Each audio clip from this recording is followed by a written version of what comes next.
누가복음 2장에 기록된 이 말씀을 통해서 하나님께서 주시는 은혜를 우리가 함께 나누기를 원합니다. 여러분, 이 누가복음 2장 말씀에는 예수님의 탄생 기사와 예수님에 대한 찬양과 예수님의 어릴 때 모습들을 기록을 하고 있습니다. 사실 이런 내용들은 다른 복음서에는 기록이 되어 있지 않는 내용들입니다. 누가가 이 성지를 다니면서 철저하게 조사해서 이런 내용들을 기록해 놓은 것입니다.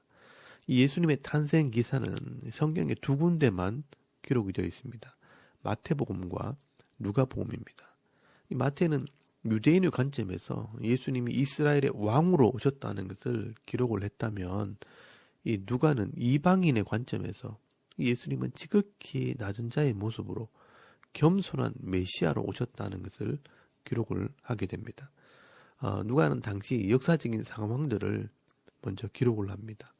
누가복음 2장 1절 말씀에 보시면 가이사 아구수도가 명령하여서 온 나라가 호적을 하게 되었다라고 말씀을 합니다.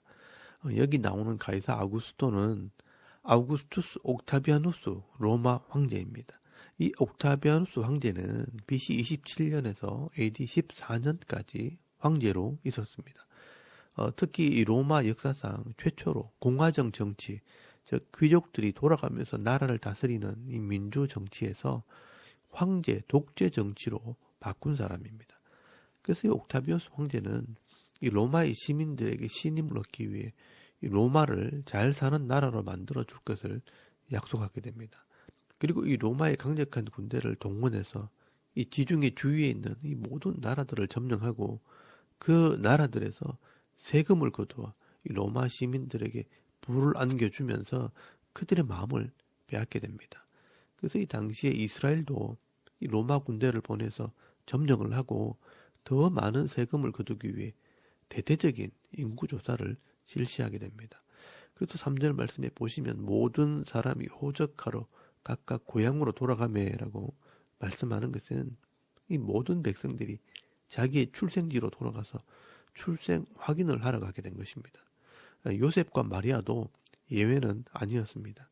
그래서 4절 말씀에 보시면 이 갈릴리 지역에 있는 나사렛에 사는 이 요셉과 마리아는 유다 지파 출신이기 때문에 임신한 상태에서 호적을 하러 이 출생지인 베들레헴으로 이동을 하게 되었다라고 말씀을 합니다.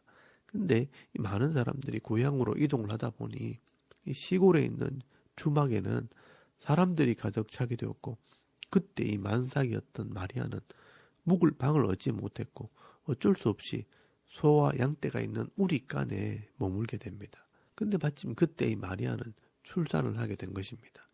이스라엘의 이 집 구조상 위에는 숙소가 있고 그 밑에 짐승들을 두는 우리가 있는데, 다급한 상황에서 그 짐승들이 있는 우리간에서 이 마리아는 출산을 하게 된 것입니다.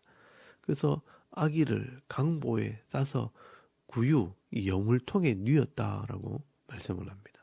그래서 예수님께서는 이 땅에 왕으로 오셨지만 인간적인 기준으로 볼 때는 가장 낮은 자의 모습으로 오셨다는 것을 이 누가는 그대로 기록을 하고 있는 것입니다. 그리고 여기에도 중요한 영적인 의미가 있는데요. 이 예수님이 양의 우리간에서 태어났다는 것은 이 예수님이 우리의 목자로 오셨다는 것을 말씀하는 것입니다. 그래서 구약에 보면 이 예수님이 이스라엘의 목자라는 것을 말씀을 하고 있습니다. 에스겔서 34장 1절에서 31절까지 말씀해 보시면 이스라엘에 참 목자가 없어서 내가 목자가 될 것이라고 말씀을 합니다. 시간 있으면 천천히 한번 읽어보시면 좋겠지만, 여러분 에스겔서 34장 15절 말씀에 보시면 내가 친히 내 양의 목자가 되어 그것들을 누워 있게 할지라 주 여호와의 말씀이니라 라고 기록을 하고 있습니다. 그리고 에스겔서 34장 23절에서 24절까지 말씀해 보시면 내가 한 목자를 그들 위에 세워 먹이게 하니 그는 내 종 다윗이라 그가 그것들을 먹이고 그들의 목자가 될지라 나 여호와는 그들의 하나님이 되고 내 종 다윗은 그들 중에 왕이 되리라 나 여호와의 말이니라 라고 말씀을 합니다. 하나님께서 다윗을 목자로 세운다는 것은 이 다윗의 후손 예수 그리스도를 말하는 것입니다. 이 예수가 목자가 되고 왕이 될 것을 말씀하는 것입니다. 그래서 예수님께서는 태어날 때부터 양의 우리간에서 태어나신 것입니다. 그리고 구유, 이 여물통에 누우신 것은 그들의 먹이, 양식이 되고 또 말씀을 먹일 것을 말씀하는 것입니다. 그래서 우리가 성찬식을 할 때 이 예수님의 몸을 상징하는 떡을 먹는데 이것은 말씀을 의미하는 것입니다. 그래서 8절 말씀에 보시면 예수님의 탄생을 제일 먼저 보게 된 이 증인을 소개하게 됩니다. 그 첫 증인들이 누구냐? 바로 양을 지키는 목자들입니다. 천사들이 양을 지키는 목자들에게 나타나서 이 메시아의 표를 말하는데 다윗의 동네에 너희를 위하여 구주가 나셨으니 곧 그리스도 주시니라. 그 위에 뉘어 있는 아기를 보면 이것이 표적이라라고 말씀을 합니다. 이 다윗의 동네에 구원자 메시아가 태어났다는 것입니다. 그런데 그 증거가 그 아기는 여물통에 누워 있다는 것입니다. 이것이 표적 사인이라는 것입니다. 여러분 아무리 가난해도 금방 태어난 갓난 아기를 여물통에 누일 이 부모는 아무도 없습니다. 그런데 지금 여물통에 누워있는 아기를 보게 되면 그 아기가 바로 다윗의 후손으로 온 메시아라는 것입니다.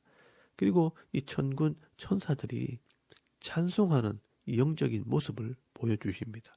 여러분 13절에서 14절까지 말씀해 보시면 호련히 수많은 천군이 그 천사들과 함께 하나님을 찬송하여 이르되 지극히 높은 곳에서는 하나님께 영광이요 땅에서는 하나님이 기뻐하시는 사람들 중에 평화로다라고 노래를 합니다.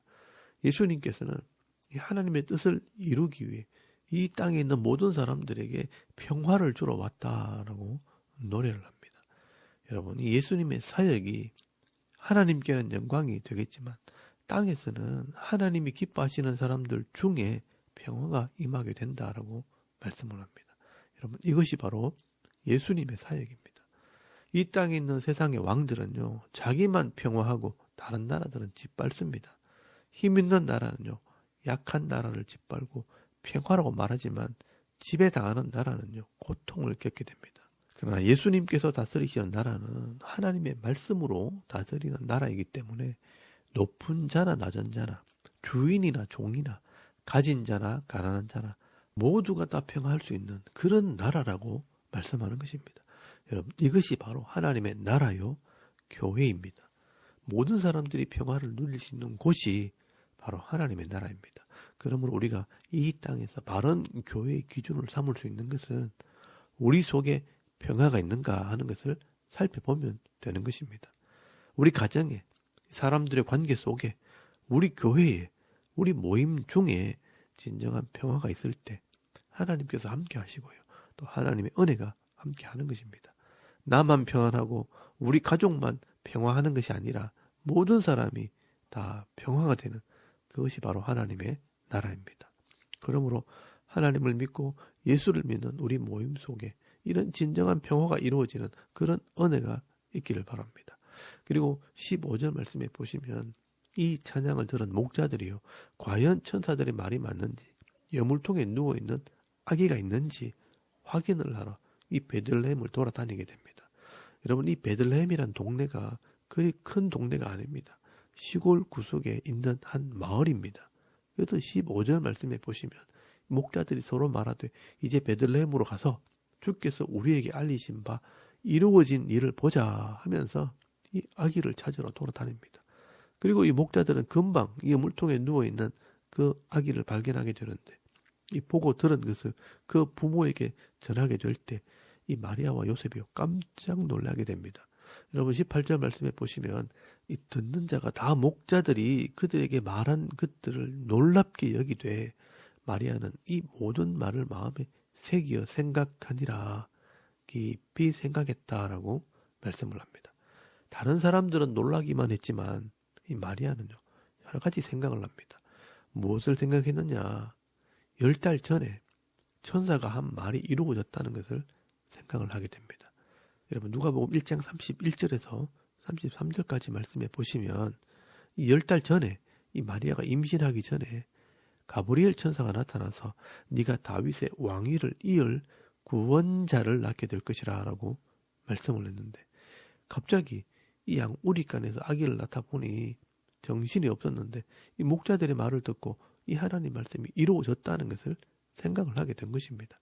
이 아기가 진짜 하나님께서 계획하신 메시아라는 것을 확신하게 된 것입니다. 그래서 이 마리아는요, 믿음으로 이 예수를 키우게 된 것입니다. 그리고 이 목자들도요, 20절 말씀에 보시면 찬송하며 돌아갔다라고 말씀을 합니다. 이 목자들은 자기들의 이르던 바와 같이 듣고 본 그 모든 것으로 인하여 하나님께 영광을 돌리고 찬송하며 돌아가니라라고 말씀을 합니다. 여러분, 이 목자들의 찬송이 바로 크리스마스 캐롤이 된 것입니다. 이 예수님의 탄생을 믿고 축하하는 사람들이요, 수많은 찬송을 만들게 되었고, 우리가 이 성탄절에 이 성탄 찬송을 하게 된 것입니다. 그리고 21절 말씀부터는 이 마리아와 요셉이 하나님의 말씀에 순종하는 모습을 기록을 하고 있습니다. 믿음으로 또 말씀으로 이 예수를 키우게 됩니다. 이 원래 율법에는 아들을 낳으면 난지 8일 만에 할례를 하도록 되어 있고요. 이 산모는 정결 예식을 행하게 되어 있습니다. 그런데 누가는 마리아와 요셉이 레위기 율법대로 할례를 행하고 또 정결 예식을 행했다라고 기록을 하고 있습니다. 이 말은 이 마리아와 요셉은 하나님 말씀을 믿고 순종하는 자였다는 것을 말씀하는 것입니다. 이 산모의 정결 예식은 레위기 12장에 기록이 되어 있습니다. 레위기 12장 말씀에 보시면 남자를 낳으면 33일을 쉬고 속죄제와 번제를 하나님께 드려야 합니다. 그렇다면 예수님께서는 태어나면서부터 구약의 예언을 이루시고 또 태어나서부터 하나님 말씀을 순종했다는 것을 누가가 기록을 하고 있는 것입니다. 그리고 25절 말씀에 보시면 예수님이 메시아라는 것을 증거하는 증인들을 소개합니다. 여러분, 25절 말씀에 보시면 예루살렘 성전에서 이 메시아를 기다리던 시몬이라는 경건한 사람을 소개합니다. 이 사람은 의롭고 경건하여 이스라엘의 위로를 기다리는 자요, 성령이 위에 있는 자라고 말씀을 합니다. 여러분, 이 시몬은 성령의 감동을 받아 예수님을 보고 찬송을 하게 됩니다. 여러분, 28절 말씀에 보시면 시몬이 아기를 안고 하나님을 찬송하여 이르되 주제여 이제는 말씀하신 대로 종을 평안히 놓아주시는도다. 내 눈이 주의 구원을 보았사오니 이는 만민 앞에 예비하신 것이요 이방을 비추는 빛이요 주의 백성 이스라엘의 영광이니다 하면서 예수님께서 이 땅에 오신 구원자라고 찬송을 합니다. 여러분, 이 시몬은요, 성전에서 메시아를 기다리는 자였습니다. 그런데 이 성전에서 정결 예식을 행하는 예수님을 보는 순간 하나님께서 성령을 통해 영적인 눈을 열어주신 것입니다. 그래서 이 예수님이 인류를 구원하실 뿐이고 이방인을 구원할 메시아라는 것을 찬송을 하게 한 것입니다. 여기 이방의 빛을 비춘다는 것은 이사야서 말씀에 예언된 말씀입니다. 여러분, 이사야서 42장 1절 말씀에 보시면 메시아의 예언이 기록이 되어 있습니다. 내가 붙드는 나의 종, 내 마음에 기뻐하는 자, 곧 내가 택한 사람을 보라. 내가 나의 영을 그에게 주었은즉 그가 이방에 정의를 베풀리라 라고 말씀을 하시고요. 또 5절에서 6절까지 말씀해 보시면 하늘을 창조하여 펴시고 땅과 그 소산을 내시며 땅 위의 백성에게 호흡을 주시며 땅에 행하는 자에게 영을 주시는 하나님 여호와께서 이같이 말씀하시되 나 여호와가 의로운 너를 불렀은즉 내가 네 손을 잡아 너를 보호하며 너를 세워 백성의 언약과 이방의 빛이 되게 하리니 네가 눈먼 자의 눈을 밝히며 갇힌 자를 감옥에서 이끌어내며 흑암에 앉은 자를 감방에서 나오게 하리라 라고 말씀을 합니다. 여러분, 이게 바로 메시아의 사역에 대한 예언입니다. 이 메시아가 오시면 이방인들에게 정의를 베푼다라고 말씀을 합니다. 여러분, 이 정의는 바로 하나님의 말씀을 가르치는 사역을 말하는 것입니다. 그리고 이 백성과 언약을 맺고 이방의 빛을 바람으로 눈먼 자는 보게 하고 갇힌 자는 풀어주고 흑암의 감방에서 나오게 하겠다. 이 죄에서 구원하실 것을 말씀하는 것입니다. 여러분, 성전에 있는 시몬이 이 메시아의 예언을 기억하면서 이 아기 예수님이 바로 구약에 예언된 그 메시아라는 것을 증거하게 되는 것입니다. 그리고 36절 말씀에 이 두 번째 증인을 소개합니다. 역시 성전에서 메시아를 기다리던 안나가 예수님을 만나는 사건도 기록을 합니다. 여러분, 이 안나라는 할머니는 84세가 되었고요. 또 여선지자라고 말씀을 합니다. 38절 말씀에 보시면 이 안나가 예수님을 보고요. 하나님께 감사하고 예루살렘의 속량을 바라는 모든 사람에게 그에 대하여 말했다라고 말씀을 합니다. 이 예수님께서 이 나라를 속량하고 구원하기로 예언된 그 메시아라는 것을 말했다는 것입니다. 여러분, 누가는 이 목자들이나 시몬이나 이 안나라는 증인들을 통해 예수님은 하나님께서 계획하신 메시아요 구원자였다는 것을 증거하고 있는 것입니다. 그리고 39절 말씀에 보시면 율법을 따라 모든 일을 마치고 갈릴리로 돌아갔다라고 말씀을 합니다. 여러분, 이사야서 9장 1절 말씀에 보시면 흑암 있는 스불론과 납달리 땅에서 빛이 비치고 갈릴리를 영화롭게 하실 것이라 라고 말씀하면서 이 메시아가 갈릴리에서 사역하게 될 것을 예언해 놓았습니다. 그래서 예수님께서는 이 말씀대로 스불론과 납달리 지역 이 갈릴리 호수에서 사역을 하시게 된 것입니다. 그리고 40절 말씀부터 누가는 예수님의 어린 시절에 대한 모습을 기록을 하고 있습니다. 이런 내용도 다른 복음서에는 나오지 않는 내용입니다. 누가만 기록을 한 것입니다. 이 예수님의 어릴 때 모습은요, 40절 말씀에 있는 것처럼 아기가 자라며 강하여지고 지혜가 충만하며 하나님의 은혜가 그 위에 있더라라고 말씀을 합니다. 그리고 41절 말씀 이하에도 예수님의 어린 시절에 대해서 기록을 하고 있습니다. 여러분, 42절 말씀에 보시면 예수님께서 12살이 되었을 때라고 말씀을 합니다. 여러분, 이 유대인들은 우리 나이로 13세가 되면요 성인식을 하게 됩니다. 마침 6월절이라 예루살렘에서 절기를 지키고 성인식을 하게 되는데, 이 유대인들은요 성인식을 할 때 모세오경을 암송을 하고 그 율법에 대해서 질문을 하고 대답을 하게 됩니다. 이제는 어른이 되었으니 하나님 말씀을 가르칠 자격이 되는지를 시험해 보는 것입니다. 그런데 예수님의 부모님은 이 절기를 마치고 집으로 돌아갈 때 수많은 군중 속에서 이 예수님을 잃어버리게 됩니다. 당시에 이 명절에 사람들이 이동할 때 남자들이 먼저 이동을 하고요. 그 뒤에 여자들이 따라가게 되는데, 이 마리아와 요셉은 서로 이 어린 예수님이 같이 있는 줄 알고 그냥 출발을 한 것입니다.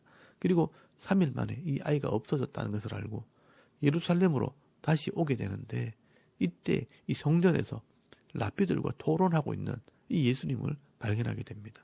여러분, 46절에서 47절까지 말씀해 보시면 사흘 후에 성전에서 만난 즉 그가 선생들 중에 앉으사 그들에게 듣기도 하시며 묻기도 하시니 듣는 자가 다 그 지혜와 대답을 놀랍게 여기더라라고 말씀을 합니다. 예수님께서는 이미 하나님 말씀에 능한 자가 되었다는 것을 말씀하고 있는 것입니다. 아직 어린 이 예수님은 나이가 어린 예수님이지만 율법을 연구하는 선생님들과 이 하나님 말씀을 듣기도 하고 묻기도 하셨고 또 지혜로운 대답을 하셨다라고 말씀을 하고 있습니다. 사실 이것을 우리 교회와 가정에서 해야 합니다.